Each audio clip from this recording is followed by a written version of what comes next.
പിന്നെ എന്നോട് ചോദിച്ചു ഇങ്ങനെ പേരോട് ഉസ്താദിന് ഡ്രൈവറില്ല ഇനി പോരുമെന്ന് ചോദിച്ചു. ഞാൻ പറഞ്ഞു ഞാൻ പോരാ. ഈ കോലത്തിൽ ആക്കിയത്, ഈ കോലത്തിൽ ഞാൻ ആയത് ഉസ്താദാണ്. ഹജ്ജിന് പോകുമ്പോൾ ആ കാലത്ത് പിന്നെ 80,000 റുപ്യ ആയിട്ടേ ഉള്ളൂ. നമ്മൾ ഓടിച്ച ഓട്ടത്തിൽ ഏറ്റവും സുഖമുള്ള വണ്ടി കോളീസായിരുന്നു ഡ്രൈവിങ്ങിന്.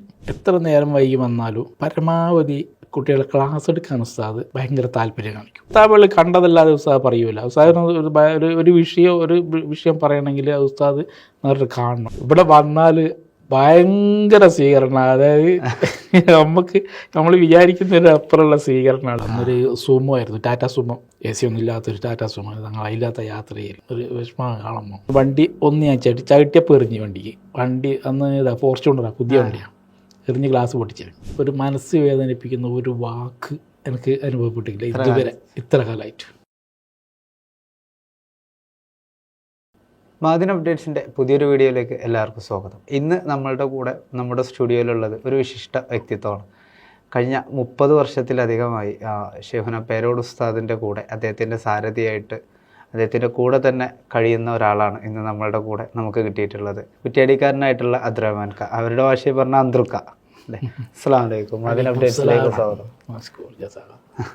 അപ്പോൾ തുടക്കം പറഞ്ഞ പോലെ തന്നെ 30 വർഷമായിട്ട് ഉസ്താദിൻ്റെ കൂടെ ഉള്ളതാണ്. അതെ, 1994 മുതൽ ഉസ്താദിൻ്റെ കൂടെ ഡ്രൈവറായിട്ട്, സാരഥി എന്ന് പറഞ്ഞാൽ ഡ്രൈവറായിട്ട് തന്നെ കൂടെ ഉണ്ട്.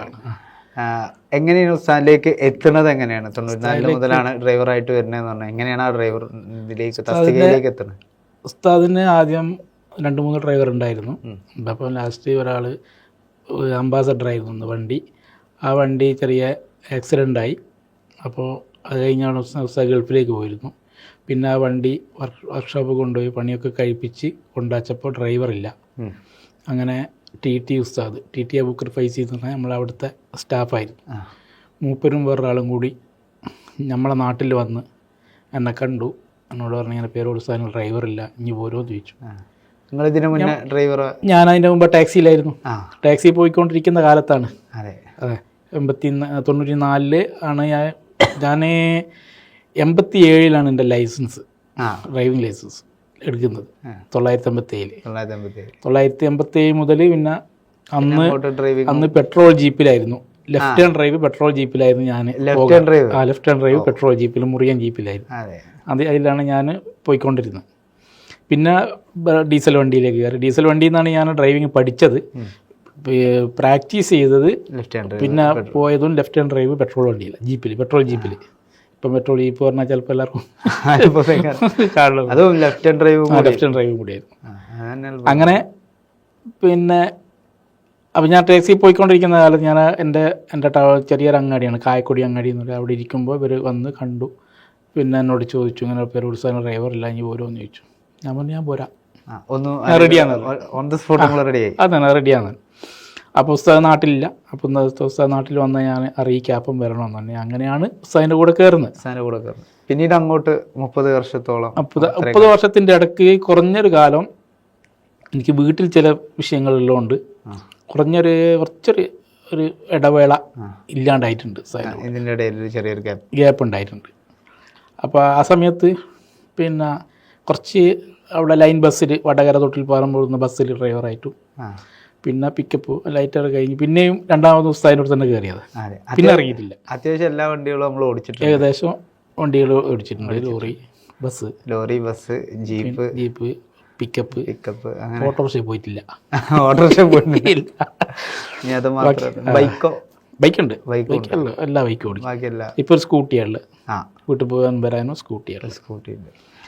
ഇപ്പം ഈ കാലയളവ് എന്ന് പറയുമ്പോൾ നമുക്കറിയാം, ഇപ്പം കഴിഞ്ഞ കേരള യാത്രയിൽ ഇപ്പം ഏറ്റവും അവസാനം നമ്മൾ കാന്തപുരം ഉസ്താദിൻ്റെ കേരള യാത്ര കഴിഞ്ഞതിൽ മൂന്നാം കേരള യാത്രയിൽ ഉസ്താദിൻ്റെ ഡ്രൈവറായിരുന്നു, പേരോട് ഉസ്താദിൻ്റെ ഡ്രൈവറായിരുന്നു.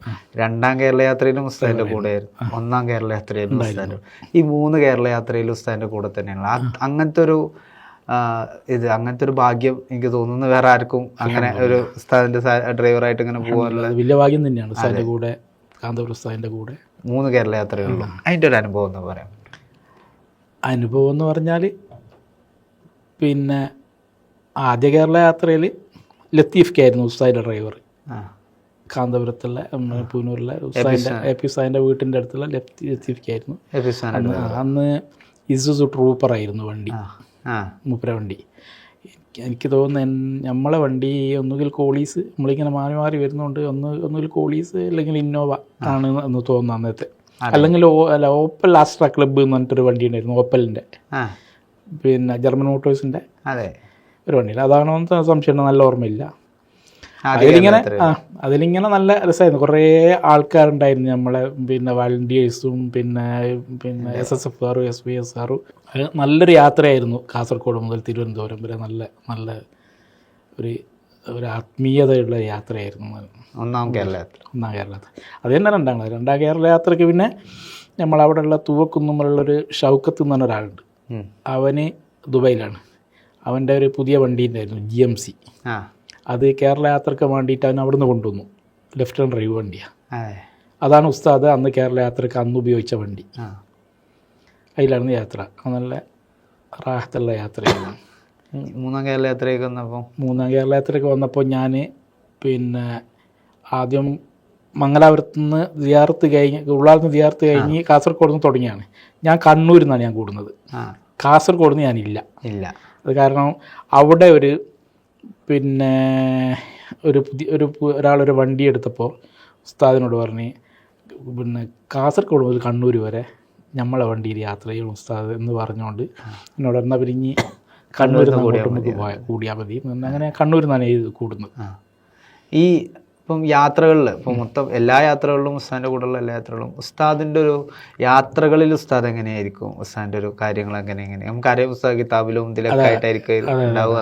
എന്നാലും നിങ്ങൾ ശ്രദ്ധിച്ചിട്ടുള്ള യാത്രകളിൽ ഉസ്താദ് എന്താണ്? ഉസ്താദ് പിന്നെ ഇതന്നെ ഈ യാത്രയിലൊക്കെ കിതാബിൻ്റെ വിഷയത്തിലല്ല, ഉസ്താദിൻ്റെ യാത്രേൻ്റെ കാര്യങ്ങൾ ഇടയ്ക്ക് ഇങ്ങനെ പറവൂര് വരും, വിളിക്കും. പിന്നെ മജീദ് മാഷ് വിളിക്കും. യാത്ര എങ്ങനെ പോകണം, എങ്ങനെ വരണം എന്നുള്ള. പിന്നെ ഓരോ സ്വീകരണ സ്ഥലത്തെത്തുമ്പോൾ ഖലീൽ തങ്ങളുപ്പാപ്പയും ഉസ്താദും കൂടെ ഇറങ്ങി പിന്നെ കാന്തപുര ഉസ്താദിൻ്റെ കൈ പിടിച്ച് അങ്ങനെ ഒന്നിച്ച് സ്റ്റേജിമക്കാരി. പിന്നെ ഇതന്നെ യാത്രയായി ബന്ധപ്പെട്ടിട്ട് എങ്ങനെ അതിൻ്റെ ഷെഡ്യൂളുകളാണ്, അതിൻ്റെ വിഷയങ്ങൾ സംസാരിച്ച് ഇങ്ങനെ പോവുക ചെയ്യാം. ഉസ്താദായിട്ടുള്ളൊരു ആത്മബന്ധം ഏകദേശം ഈ 30 വർഷത്തിൻ്റെ ബന്ധം എന്തായാലും ഉണ്ടാവും. എന്താണ് നിങ്ങൾക്ക് പറയാനുള്ളത്? അതായത് ഞാൻ ടാക്സി എന്നാണ് വരുന്നത്, ടാക്സി വണ്ടിയിൽ നിന്ന് വരികയാണല്ലോ. അപ്പോൾ ടാക്സി പോയിക്കൊണ്ടിരിക്കും. അപ്പോൾ ഈ കോലത്തിൽ ഞാൻ ആയതും ഉസ്താദാണ്. എൻ്റെ എല്ലാം, എനിക്ക് വാപ്പയില്ല, വാപ്പ കുറേ മുമ്പേ മരിച്ചതാണ്. അപ്പോൾ എൻ്റെ ഈ വളർച്ചയുടെയും എൻ്റെ പിന്നെ ഈ കോലത്തിൻ്റെ തന്നെ എന്ന് പറയാം, ഈ വേഷത്തിൻ്റെ കാരണം തന്നെ ഉസ്താദാണ്. നമ്മൾ കണ്ട് ഒരു പാൻറ്റും ഒരു കളി ഷർട്ടും ഒക്കെ ഇട്ട് നടക്കുന്ന ഒരു കാലമായിരുന്നു. അതിൽ നിന്നൊക്കെ മാറി പിന്നെ ഒരു സന്തോഷമുള്ളൊരു വേഷവും ഒരു കോലും ഒക്കെ ആയത് ഉസ്താദ് തന്നെയാണ്. അതിൻ്റെ ഫുള്ളായിട്ട് ഉസ്താദ് തന്നെയാണ് എല്ലാ കാര്യവും. ഇപ്പം 94 ഹജ്ജിന് പോകാൻ കാരണം തന്നെ ഉസ്താദാണ്. ഹജ്ജിൻ്റെ എല്ലാം റെഡിയാക്കി തന്നതൊക്കെ ഉസ്താദാണ്. 2007 പോയി. ഗവൺമെൻറ്റിൽ കൊടുക്കാൻ പറഞ്ഞു, ഞാൻ കൊടുത്തു, പാസ്സായി. ഞാനും ഭാര്യയും ഉമ്മയും 3 ഒരു കവറിൽ കൊടുത്തു. പിന്നെ വേറെ 2 ആളുണ്ടായിരുന്നു, 5 കവറിൽ കൊടുത്തു, 5 പാസ്സായി. അന്ന് ഹജ്ജിന് പോകുമ്പോൾ ആ കാലത്ത് പിന്നെ 80,000 റുപ്യ ആയിട്ടേ ഉള്ളൂ. 2007 80,000 നമ്മൾ അടച്ചിട്ട് പിന്നെ അതിൽ നിന്ന് 2050 റിയാൽ നമുക്ക് തിരിച്ചവിടുന്ന് തന്നു. അതായത് 20,500 റുപ്യ, അന്നത്തെ 60 റുപ്യ ആയിട്ടേ ഉള്ളൂ. പിറ്റേത് 2007 ഡിസംബറിലായിരുന്നു അത് അന്ന് ഹജ്ജ്. പിന്നെ ജനുവരിയിലാണ് തിരിച്ച് വരുന്നത്. 2008 ആകുമ്പോഴത്തേക്ക് പിന്നെ 1,00,000 മുകളിൽ പോയി. പിന്നെ കാര്യം പോയി. ഒക്കെ നമുക്കൊന്നും ഒരിക്കലും സ്വപ്നം കാണാൻ കഴിയാത്ത കാര്യങ്ങളാണ് ഈ ഹജ്ജിന് പോകാന്നൊക്കെ പറഞ്ഞാൽ. നമ്മളെ പശ്ചാത്തലം നോക്കിയാൽ അതിനൊക്കെ കാരണം സാധനം. ഇപ്പോഴത്തെ ആഗ്രഹം എന്ന് പറയുന്നതും കൂടി പറയാം. നമ്മളെ ആഗ്രഹം നമുക്കിപ്പോൾ ഒരു ഗൾഫിൽ പോയി സമ്പാദിക്കാനോ അതിനൊന്നും എനിക്ക് നമ്മളെ ആഗ്രഹം എന്ന് പറയുന്നത് ഉസ്താദിൻ്റെ കൂടെ തന്നെ ഒന്നുകിൽ ഇവിടുന്ന് ഇതിൽ നിന്ന് മരിച്ചു വരിക, അല്ലെങ്കിൽ നമുക്ക് ആഫിയത്തിലാണ് അമ്മ പോലെ പോലെന്ന് പറഞ്ഞ് വിടുക എന്നിട്ട് പോരുകയെന്നല്ലാതെ ജീവിതകാലം മുഴുവൻ ഉസ്താദിൻ്റെ കൂടെ പോകണമെന്നുള്ള ആഗ്രഹം. ഇൻഷാ അല്ലാ അത് അങ്ങനെ തന്നെ മുന്നോട്ട് പോട്ടെ. ഇപ്പോൾ 94 മുതൽ തുടങ്ങിയ കാലഘട്ടം മുതൽ ഉസ്താദിൻ്റെ വണ്ടികൾ ഏതൊക്കെയാണ്? വണ്ടി ആദ്യം ഒരു അംബാസഡർ ആയിരുന്നു. അതിൻ്റെ ശേഷം കുറച്ച് ദിവസം ഒരു പിന്നെ എസ്റ്റീം, മാരുതിൻ്റെ എസ്റ്റീം ഉണ്ടായിരുന്നു. പിന്നെ പിന്നെ ഒരു ടാറ്റ സീറ ഉണ്ടായിരുന്നു കുറേ കാലം, ടാറ്റൻ്റെ സീറ. പിന്നെ ഓപ്പൽ ആസ്ട്ര ക്ലബ്ബ് എന്ന് പറഞ്ഞിട്ട്. പിന്നെ ഗൾഫിൻ്റെ 2 കൊറോള ഉണ്ടായിരുന്നു, ടൊയോട്ട കൊറോള ഗൾഫിൻ്റെ. ഇവിടുത്തെ അല്ല, ഗൾഫിൻ്റെ. ഇപ്പം ഇവിടെ ഇറങ്ങുന്നതല്ല, ഗൾഫിൽ നിന്ന് ഇറങ്ങിയ വണ്ടി, അവിടുന്ന് ഇവിടെ കൊണ്ടുവന്നിട്ട് വിൽക്കുന്ന വണ്ടി. അത് ഗൾഫിൻ്റെ ആണെങ്കിലും പിന്നെ റൈറ്റ് ആൻഡ് ഡ്രൈവ് ആണ്, ലെഫ്റ്റ് ഹാൻഡ് അല്ല. പിന്നെ അത് കഴിഞ്ഞാൽ കോളീസ് ആയി. കോളീസ് കഴിഞ്ഞാൽ പിന്നെ കുറേ കാലം ഇപ്പോഴും ഉണ്ട് കോളീസ് അവിടെ ഇപ്പോൾ ഉണ്ട്, നമ്മൾ ഒഫീഷ്യൽ ഉപയോഗിക്കുന്നുണ്ട്. പിന്നെ അതിന് ശേഷം ഇന്നോവ, പിന്നെ അതിലിടക്ക് ടാറ്റ സഫാരി ഉണ്ടായിരുന്നു കുറേ കാലം. പിന്നെ ഇന്നോവ കുറേ കാലം ഉപയോഗിച്ചു. ആദ്യം ഒരു പഴയതുണ്ടായിരുന്നു, പിന്നെ ഒരു പുതിയ എടുത്തു. പിന്നെ ഫോർച്യൂണർ ഉണ്ടായിരുന്നു കുറേ കാലം. ഫോർച്യൂണർ, അതായത് ഇവിടെ കോഴിക്കോട് അമാന ടൊയോട്ടയിൽ നിന്ന് 6ാമത്തെ വണ്ടി ഇറങ്ങിയ ഉടനെ, ഫോർച്യൂണർ ഇറങ്ങിയ ആ സമയത്ത് 6ാമത്തെ വണ്ടി നമ്മളായിരുന്നു എടുത്ത്, പുതിയ വണ്ടി എടുത്ത്. ഇവിടുത്തെ പിന്നെ പുതിയ ഇന്നോവ തന്നെ എടുത്ത്. ഇപ്പം ബെൻസാളിൽ, പിന്നെ ഒരു ഐക്രോസ് ഉണ്ടായിരുന്നു. അതെ. ഇപ്പം ഇത്രയും വണ്ടികളൊക്കെ ഓടിക്കുന്നതല്ലേ, ഇത്രയും വണ്ടികൾ ഓടിച്ചിട്ടുണ്ട്. ഓടിക്കാൻ ഏറ്റവും സുഖമുള്ള വണ്ടി ഏതൊക്കെയാണ്? ഏറ്റവും സുഖമുള്ളത്, നമ്മൾ ഓടിച്ച കൂട്ടത്തിൽ ഏറ്റവും സുഖമുള്ള വണ്ടി കോളീസായിരുന്നു ഡ്രൈവിങ്ങിന്. അത് അതായത് കോളീസിൻ്റെ ഗുണമെന്ന് പറയുന്നത്, നമ്മൾ ഈ വണ്ടി ഒരു നിൽക്കാനൊരു സ്ഥലം, ഒരു വീതിയുള്ള സ്ഥലമാണെങ്കിൽ ആളൊന്നും തിരിച്ചു പോരാ വണ്ടി. അങ്ങനത്തെ അതിൻ്റെ സ്റ്റെയറിങ്ങും അതിൻ്റെ ബ്രേക്കും ഒക്കെ ആ കോലത്തിലാണ്. പിന്നെ ഇത് ബെൻസും നല്ല വണ്ടിയാണ്. ബെൻസും പിന്നെ ഓടിക്കാനും ഡ്രൈവിങ്ങിനും യാത്രക്കൊക്കെ നല്ല വണ്ടിയാണ് ബെൻസും. പിന്നെ ഇന്നോവ, ടൊയോട്ടേൻ്റെ വണ്ടികളെല്ലാം പിന്നെ നല്ല വണ്ടികൾ തന്നെയായിരുന്നു. ഇപ്പം ഉസ്താദുമായിട്ട് ദൂരയാത്രകളൊക്കെ ഉണ്ടാവുമല്ലോ, ദൂരയാത്രകൾ, ഒരുപാട് നേരത്തെ ഡ്രൈവിങ്ങും കാര്യങ്ങളൊക്കെ. അപ്പോൾ അത്തരം സമയങ്ങളിൽ വണ്ടിയിൽ ഉസ്താദ് എങ്ങനെയൊക്കെയാരും അങ്ങനെ സംസാരിച്ച് ഒരുപാട് കാര്യങ്ങൾ സംസാരിച്ച്, അതോ ഉസ്താദിൻ്റെ കിതാബും കാര്യങ്ങളൊക്കെ? ഒന്നുകിൽ കിതാബ്, അല്ലെങ്കിൽ സംഘടനാ വിഷയങ്ങൾ അതിലേർപ്പെടും, അല്ലെങ്കിൽ സ്ഥാപനമായിട്ടുള്ള പിന്നെ വിഷയങ്ങളിൽ ഏർപ്പെടും. അങ്ങനെ ഓരോരോ ചർച്ചകൾ ഇങ്ങനെ നടക്കും വണ്ടിയിൽ. മാട്ടൂൽ മനുഷ്യയിൽ പരിപാടിക്ക് പോകുമ്പോൾ പിന്നെ പയങ്ങാടി കഴിഞ്ഞ് കുറച്ചപ്പുറത്തിയപ്പം കുറേ ആൾ സ്വീകരിക്കാൻ സൈക്കിളിൻ്റെ മുകളിൽ SSFR കൊടിയൊക്കെ കുത്തി സ്വീകരിച്ച് കൊണ്ടുപോയി നമ്മളെ. അങ്ങനെ അവിടുന്ന് പ്രസംഗം കഴിഞ്ഞ് തിരിച്ച് വരുമ്പോൾ, അന്ന് ഭയങ്കര ഫൈറ്റുള്ള സമയമാണ്, തിരിച്ച് വരുമ്പോൾ മനുഷ്യൻ കഴിഞ്ഞ് കുറച്ച് ഇപ്പുറത്തിയരെ ഒരാൾ എന്തോന്ന് ഇങ്ങനെ കാണിച്ചപ്പോൾ വണ്ടി ഒന്ന് ഞാൻ ചവിട്ടിയപ്പോൾ എറിഞ്ഞ് വണ്ടി അന്ന് ഫോർച്യൂണറാണ്, പുതിയ വണ്ടിയാണ്, എറിഞ്ഞ് ഗ്ലാസ് പൊട്ടിച്ചു അന്ന്. അങ്ങനെ അനുഭവം കാര്യമുണ്ട് നമ്മളെ ഈ ജീവിതത്തിൽ, ഈ സർവീസിൻ്റെ.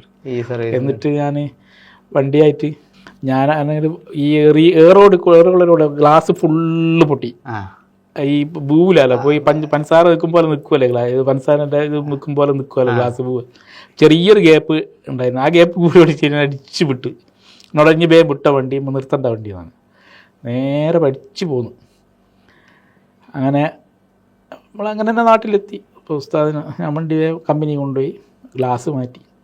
ഉസ്താദിനോട് ആരൊക്കെയോ പറഞ്ഞിങ്ങനെ നമുക്ക് അതിന് കേസ് കൊടുക്കണം. ഉസ്താദ് പറഞ്ഞ് കേസ് കൊടുക്കണ്ട, കേസ് കൊടുക്കാനാണ് ഉദ്ദേശിക്കുന്നില്ല. ഞാൻ വേറെ കൊടുത്തേക്ക്, ഇവിടെ ഞാൻ കേസ് കൊടുക്കുന്നില്ല. ഒരാൾ അള്ളാഹു താല ഒരാൾക്ക് എനിക്കൊരു വണ്ടി, അത് ഉസ്താദിന് ഒരാൾ വാങ്ങിക്കൊടുത്തായിരുന്നു, മലപ്പുറം ജില്ലയിലുള്ള ഒരാൾ ഉസ്താദിന് ഫ്രീ ആയിട്ട് വാങ്ങിക്കൊടുത്ത വണ്ടി. അത് അന്ന് ഒരാൾക്ക് എനിക്കൊരു വണ്ടി വാങ്ങിത്തരാൻ അള്ളാഹു താല തോന്നിപ്പിച്ചു കൊടുത്തു. വേറൊരാൾക്ക് അത് എറിഞ്ഞ് പൊട്ടിക്കാന്ന് വെച്ചാൽ അത് അള്ളയായിട്ട് ആയിക്കോട്ടെ ആര് എന്ന് പറഞ്ഞ് കേസ് കൊടുത്തില്ല. ഉസ്താദിൻ്റെ ഉസ്താദിൻ്റെ മൊത്തത്തിലുള്ള ഒരു ജീവിതം ഒരു ദിവസം എങ്ങനെയൊക്കെയാരും ഉണ്ടാവും? അപ്പോൾ നിങ്ങൾ ഏകദേശം സമയത്തോളം ഉസ്താദിൻ്റെ കൂടെ ഉണ്ടാവും? അതായത് ചിലപ്പോൾ അധികവും പിന്നെ എത്ര നേരം വൈകി വന്നാലും പരമാവധി കുട്ടികളെ ക്ലാസ് എടുക്കാൻ ഉസ്താദ് ഭയങ്കര താല്പര്യം കാണിക്കും. പിന്നെ ബുഖാരി ക്ലാസ് എങ്ങനെയെങ്കിലും നടക്കണം. പിന്നെ അത് വല്ലാതെ ക്ഷീണമായാലേ പോയി പിന്നെ ഇല്ലാണ്ടിരിക്കുള്ളൂ, അല്ലെങ്കിൽ നാട്ടിലില്ലാത്തപ്പോഴേ നടക്കണം. ബാക്കിയൊക്കെ സമയത്ത് ക്ലാസ് കാണും. ക്ലാസ് കഴിഞ്ഞാൽ പിന്നെ കുറച്ചുറങ്ങും. ഒരു പരിപാടി വലിയ കാര്യമായ പരിപാടി ഇല്ലെങ്കിൽ കുറച്ചുറങ്ങും, അല്ലെങ്കിൽ തടി ക്ഷീണിച്ചു പോകുമല്ലോ. അത് കഴിഞ്ഞ് ഉറക്കം കഴിഞ്ഞാൽ പിന്നെ പരിപാടിയിലേക്ക് പോയി. പിന്നെ ഒന്നുകിൽ സ്ഥാപനത്തിൻ്റെ ആവശ്യം അവന് പോയി, അല്ലെങ്കിൽ പരിപാടികളിലേക്ക് പ്രോഗ്രാമുകളിലേക്ക് പോകും. ഇപ്പം ഉസ്താദിൻ്റെ സൂക്ഷ്മതനെ പറ്റിയിട്ട് എനിക്ക് തോന്നുന്നത് എല്ലാവരും എപ്പോഴും പറയുന്ന ഒരു സാധനമാണ് ഉസ്താദിൻ്റെ ജീവിതത്തിൽ ഉസ്താദ് കാണിക്കുന്ന സൂക്ഷ്മത. നിങ്ങൾക്ക് ഉസ്താദിൻ്റെ ഒരു സന്തത സഹചാരി എന്നുള്ള രീതിയിൽ എന്താണ് സൂക്ഷ്മത എന്ന് പറയുന്നത്? അറിഞ്ഞാൽ ഉസ്താദുകൾ കണ്ടതല്ലാതെ ഉസ്താദ് പറയൂല. ഉസ്താദിന് ഒരു വിഷയം പറയണമെങ്കിൽ ഉസ്താദ് നേരിട്ട് കാണണം, കണ്ടിട്ടേ പോകും. അത് ചിലപ്പം കാണുന്നവരെ നോക്കി കണ്ടുപിടിച്ചിട്ട് അത് പറയും. സംശയമാക്കുന്ന അതിന് നിൽക്കൂല ഉസ്താദ്. അതന്നെ ഒന്ന്. പിന്നെ സൂക്ഷ്മത എന്ന് പറഞ്ഞാൽ ജീവിതത്തിൽ തന്നെ എന്ന് പറയുന്നത് പിന്നെ ഭയങ്കര സൂക്ഷ്മത പുലർത്തുന്ന ആളാണ്. നമുക്കറിയാം, നമ്മളെ അനുഭവത്തിൽ തന്നെ ഉണ്ട്. ഒരു പ്രാവശ്യം നമ്മൾ ഉദാഹരണം പറയുകയാണെങ്കിൽ, ഒരു പ്രാവശ്യം ഉസ്താദിൻ്റെ സ്ഥാപനമായ നാദാപുരം ദാറുൽ ഹുദയിൽ നിന്ന് പിന്നെ കുറച്ച് മാങ്ങ പറിച്ചിട്ട് അവിടുത്തെ മേനേജർ ഇസ്മായിൽ സഖാഫി ഉസ്താദിനെ വീട്ടിൽ കൊണ്ടുകൊടുത്തപ്പോൾ വീട്ടിൽ വരെ ഉപയോഗിച്ചില്ല, അവിടെ വെച്ചു. രാത്രി ഉസ്താദ് വന്നപ്പോൾ ഉസ്താദിനോട് പറഞ്ഞു, ഇങ്ങനെ മാങ്ങ കൊണ്ട് തന്നിട്ടുണ്ട് ദാറുൽ ഹുദയിൽ നിന്ന്. അപ്പോൾ ഉസ്താദ് നോക്കിയിട്ട് ഇസ്മായിൽ സഖാഫിനെ വിളിച്ചിട്ട്, ഇതിടുന്ന മാങ്ങ ഇതെങ്ങനെ കൊണ്ടുവന്ന്, ദാറുൽ ഹുദയിൽ നിന്ന് നമ്മൾ ഇവിടുത്തെ മാങ്ങ ഒന്ന് പറിച്ചാണ്, അത് എനിക്ക് തരേണ്ടിയല്ലല്ലോ, എൻ്റെതല്ലത്, അത് അവിടുത്തെ കുട്ടികൾക്ക് കൊടുക്കുന്നതിനില്ല, അവിടെ പഠിക്കുന്നത് അവിടെ. അത് എനിക്ക് എൻ്റെ വീട്ടിലേക്ക് കൊടുത്തേക്കേണ്ടി എൻ്റെ സ്വത്തല്ല അല്ലത്, എന്തോ വില കൊടുത്തേച്ചാൽ. എന്നിട്ടത് ഏകദേശം എത്ര ഉണ്ടാവുമെന്ന് ചോദിച്ചിട്ട് അതൊരു ഏകദേശം ഒരു 2-3 കിലോ ഉണ്ടാകുന്നിട്ട് അതിനേക്കാളും കൂട്ടിയിട്ട് അന്നത്തെ വില എത്ര വിലയാണോ അന്നത്തെ വില അത് അടുത്ത് കൊടുത്ത് റെസീറ്റ് വാങ്ങി. അതെ, ഇൻഷാല്ലാ. നമുക്കറിയാം, ഈ ഇപ്പോൾ കേരള യാത്രൻ്റെ ഈ ഒരു സമയത്തും അല്ലെങ്കിൽ മറ്റേതിലൊക്കെ മദിനുമായിട്ടൊക്കെ ഒരുപാടായിട്ട് ബന്ധപ്പെടുന്ന ആളാണ് ഉസ്താദും, ഉസ്താദിൻ്റെ കൂടെ തന്നെ നിങ്ങൾ. അപ്പം നിങ്ങൾക്ക് മദിനെ പറ്റിയിട്ടും ഇതിനെ പറ്റിയിട്ടൊക്കെ പറയാനുള്ളത്? ഇതിനെ പറ്റിയിട്ട് പറയാമെന്ന് പറഞ്ഞാൽ ഇവിടെ വന്നാൽ ഭയങ്കര സ്വീകരണം. അതായത് നമ്മൾ വിചാരിക്കുന്നതിന് അപ്പുറമുള്ള സ്വീകരണമാണ്. ഇപ്പം തന്നെ ഇപ്പോൾ ഈ കഴിഞ്ഞ കേരള യാത്രേൻ്റെ ഇവിടെ അന്ന് നിന്ന ആ സമയത്ത് നമ്മൾ എന്തെല്ലാണ് ഞമ്മക്കടക്കം കിറ്റ് ഒന്ന്, ഭക്ഷണത്തിൻ്റെ പിന്നെ പറയണ്ട, രണ്ടാമത്തത് കിറ്റ്, പിന്നെ നമ്മൾ വണ്ടികളെല്ലാം ഫുള്ള് കൈക്ക് സർവീസ് ചെയ്ത് ഇനിയൊന്നും ആക്കാൻ ബാക്കിയില്ല, എല്ലാം റെഡിയാക്കി വെച്ചിട്ട് അത് നമുക്ക് പറഞ്ഞു തീർക്കാൻ പറ്റാത്ത അത്ര സൗകര്യം ചെയ്യുന്ന സ്ഥാപനമാണ് മഅദിന് തങ്ങൾ ഉസ്താദ്. പിന്നെ ഇവിടെ മഅദിൻ്റെ പറയുകയാണെങ്കിൽ മഅദിന് പിന്നെ തങ്ങളിപ്പോൾ ഇവിടെ പിന്നെ വേറൊരു സ്ഥലത്ത് നിന്ന് ഇവിടത്തേക്ക് മാറിയല്ലോ, കോണംപറന്ന് ഇവിടുത്തെ ആ സമ്മേളനത്തിന് ഞാനുണ്ട് ഇവിടെ. ഉസ്താദാണ് അന്ന് ഇവിടെ പ്രസംഗിച്ച്. ആ പ്രസംഗിക്കുമ്പോൾ ഞാനുണ്ട്, ഉസ്താദിൻ്റെ കൂടെ ഞാനുണ്ട്. ഇവിടെ സ്ഥാപിക്കുന്നത് ആ സമയത്ത് ഞാൻ ഉസ്താദിൻ്റെ കൂടെ ഉണ്ട്. അന്നത്തെ അന്നേ ചേർന്ന് നിൽക്കുന്നുണ്ട്. അന്നൊരു സൂമോ ആയിരുന്നു, ടാറ്റ സൂമോ, AC ഒന്നും ഇല്ലാത്തൊരു ടാറ്റ സൂമോ. ഞങ്ങൾ അതില്ലാത്ത യാത്രയില്ല, സങ്കടം, ഒരു വിഷമം കാണുമ്പോൾ. പിന്നെ അന്ന് എനിക്കൊരു അനുഭവം ഉണ്ടായി. അതായത് ഞാൻ പരിപാടിക്ക് വന്നാൽ പിന്നെ തിരിച്ചു പോകേണ്ടതുകൊണ്ട് നമ്മൾ കുറച്ച് ഉറങ്ങും വണ്ടിയിൽ. അങ്ങനെ വണ്ടി അന്ന് കൊറോളയാണ്, ടൊയോട്ട കൊറോള വണ്ടി. അപ്പോൾ അതിൽ കിടന്ന് ഉറങ്ങിയപ്പോൾ ഇവിടുന്ന് പരിപാടി കഴിഞ്ഞ് ഭക്ഷണത്തിന് വിളിച്ചപ്പോൾ ഞാൻ എന്ത് ചെയ്തു, വണ്ടിയുടെ ഡോറടിച്ച് ഭക്ഷണം കഴിക്കുന്നു, താക്കോലുള്ളിലായി. ആകെ വേജാറ്, അദ്ദേഹത്തെ ഭക്ഷണമെല്ലാം ആകെ വേജാറായി. ഉസ്താദ് പോകണ്ട, ഇതിൻ്റെ ഉള്ളിൽ കുടുങ്ങുകയും ചെയ്ത്. ഇതാണെങ്കിൽ ഈ ഗൾഫിൻ്റെ വണ്ടിയാണ്ട് അങ്ങനെ ഇങ്ങനെ എടുക്കാനാവില്ല. അപ്പം എന്നോട് പറഞ്ഞു, കഴിഞ്ഞ് വേജാറാണ്ട, നമുക്ക് ഇവിടുത്തെ വണ്ടിയിൽ പോവാം. അങ്ങനെ ഞങ്ങൾ ഉസ്താദിനെ കൂട്ടി ഇവിടുന്ന് കുറ്റിയാടിക്ക് ഇവിടുത്തെ സൂമോയിൽ കുറ്റിയാടിക്ക് പോയി. എന്നിട്ട് കുറ്റിയാടിക്ക് പോയിട്ട് അവിടെ വേറെ ചാവിയുണ്ട്, ആ ചാവി എടുത്തിട്ട് ആ വണ്ടി തന്നെ ഞാൻ തിരിച്ചു വിടാൻ വെച്ചിട്ട് ഇവിടുന്ന് വണ്ടി എടുത്തു പോയി. അങ്ങനെ അനുഭവം ഉണ്ടായിട്ടുണ്ട്. അങ്ങനെ അനുഭവം 31 കൊല്ലം ഉസ്താദിൻ്റെ കൂടെ. ഇതുവരെ അതായത് നമ്മളെ മനസ്സ് വേദനിക്കുന്നുണ്ടാവില്ല, ഉസ്താദിനെ പറഞ്ഞാലോ എന്ന് പറയുന്ന ഒരു മനസ്സ് വേദനിപ്പിക്കുന്ന ഒരു വാക്ക് എനിക്ക് അനുഭവപ്പെട്ടിട്ടില്ല ഇത്ര കാലമായിട്ട് ഇതുവരെ അനുഭവപ്പെട്ടിട്ടില്ല. പിന്നെ ഉസ്താദിൻ്റെ വേറൊരു ഗുണമെന്ന് അതായത് ഒരു ഉസ്താദിൻ്റെ ഒരു പിന്നെ ഇതെന്ന് പറയുന്നത്, നമ്മളിപ്പോൾ ഒന്നുകിൽ വീട്ടിൽ കൂടൽ അല്ലെങ്കിൽ കല്യാണം അല്ലെങ്കിൽ അങ്ങനത്തെ പരിപാടികൾക്ക് പോകുമ്പോൾ ഹദിയ കിട്ടും. പോകുന്നിടത്തെ വീടുകളിൽ നല്ല ഹദിയ തരുമല്ലോ. അപ്പോൾ ആ ഹദിയ തന്നാൽ ചിലപ്പോൾ ഖാദിമിനും കിട്ടും, എനിക്കും കിട്ടും, ഉസ്താദിനും കിട്ടും, എല്ലാം കൊടുക്കും. അപ്പോൾ കൊടുത്ത് ഉസ്താദ് വണ്ടിയിൽ കയറിയ ഉടനെ പോയിക്കൊണ്ടിരിക്കും. ആരെല്ലാണോ വണ്ടിയിലുള്ളത്, കൂടുതലൊന്നുമല്ല, വണ്ടിയിൽ അന്നേരം ആരൊക്കെയാണ് ഉള്ളതെന്ന് വെച്ചാൽ ആർക്കെല്ലാം പൈസ കിട്ടിയെന്ന് ചോദിക്കും. ഉസ്താദ് എനിക്ക് കിട്ടിയില്ല, ചിലപ്പോൾ എനിക്ക് പിന്നെ ചോദിക്കുകയില്ല. ഉസ്താദിന് കിട്ടിയ കവർന്ന് എടുത്തിട്ട് എനിക്ക് തരും, ഇസ്ഹാക്കിന് കൊടുക്കും. നമുക്ക് തരുമ്പോൾ നമുക്കായിരുന്നു കിട്ടിയിട്ടുണ്ട്, ഇസ്ഹാക്കിനായിരുന്നു കിട്ടിയിരിക്കുന്നു അറിയും. കിട്ടിയില്ലെങ്കിൽ നമുക്ക് തരും. അങ്ങനെ ആരാണോ കൂടുതൽ ഉസ്താദ് കൊടുക്കും. അവിടുന്ന് ഉസ്താദിന് കിട്ടിയ ഹദിയെന്ന് ഉസ്താദ് എല്ലാവർക്കും കൊടുക്കും. ഉസ്താദ് പറയും ഈ വെള്ളം കോരുന്ന കിണറ്റിലെ ഉറവുണ്ടാവും, കറാണിങ്ങനെ വെച്ചാൽ അതിന് ഉറവുണ്ടാവില്ല, അതങ്ങനെ കിടക്കുമായിട്ടും പറയും. അതാ ഉദാഹരണം പറയാം. അപ്പോൾ ഉസ്താദിന് കിട്ടിയാൽ നമുക്കെല്ലാം തരും.